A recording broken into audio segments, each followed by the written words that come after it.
5 minute में जमीन की कीमत 2 करोड़ से 18 करोड़ हो गई।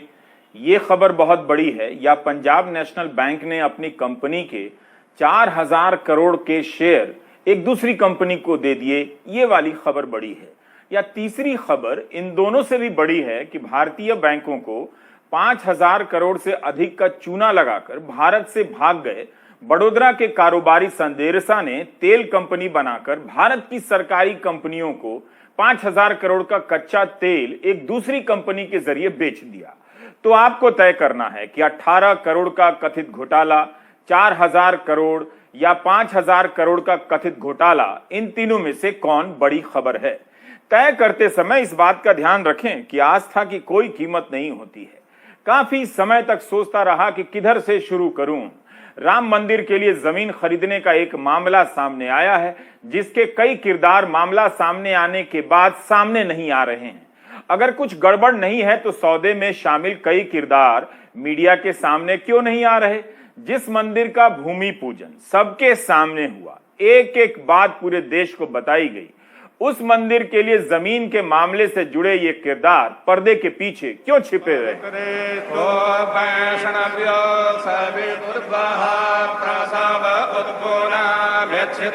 उन्हें याद होना चाहिए कि इसी मंदिर के भूमि पूजन के वक्त प्रधानमंत्री साष्टांग हो गए थे। उस भूमि से प्रधानमंत्री को गए 1 साल भी नहीं हुए हैं कि ऐसी खबर आई।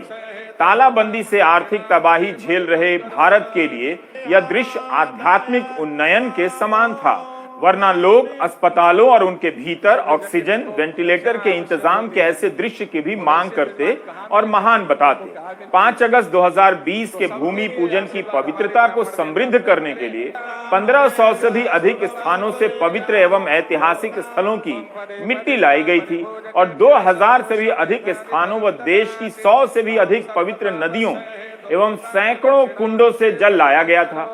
हर तरह से पवित्रता सुनिश्चित की गई थी। इसके बाद भी जमीन के एक सौदे पर सवाल उठ गया है। रविवार को समाजवादी पार्टी और आम आदमी पार्टी ने अलग अलग प्रेस कॉन्फ्रेंस कर यह सवाल उठाए। श्री राम जन्मभूमि तीर्थ क्षेत्र ट्रस्ट ने जो जमीन 18 करोड़ में खरीदी, वही जमीन कुछ मिनट पहले 2 करोड़ में खरीदी गई थी। दोनों ही सौदे में श्री राम जन्मभूमि तीर्थ क्षेत्र ट्रस्ट के सदस्य अनिल मिश्रा गवाह हैं। अयोध्या में 12,080 स्क्वायर मीटर में फैली हुई अमरूद की बाग देखने में तो आम बाग जैसी लग रही है, लेकिन आज ये हिंदुस्तान में एक बहुत बड़े विवाद का केंद्र बनी हुई है। इस वजह से कि इस जमीन को पहले 2 करोड़ रुपए में किसी ने रजिस्ट्री कराई और उसके चंद मिनटों के बाद 18.5 करोड़ रुपए में इसको राम जन्मभूमि ट्रस्ट ने खरीद लिया। अयोध्या से ही समाजवादी पार्टी के विधायक और मंत्री रहे पवन पांडे ने यह मुद्दा उठाया।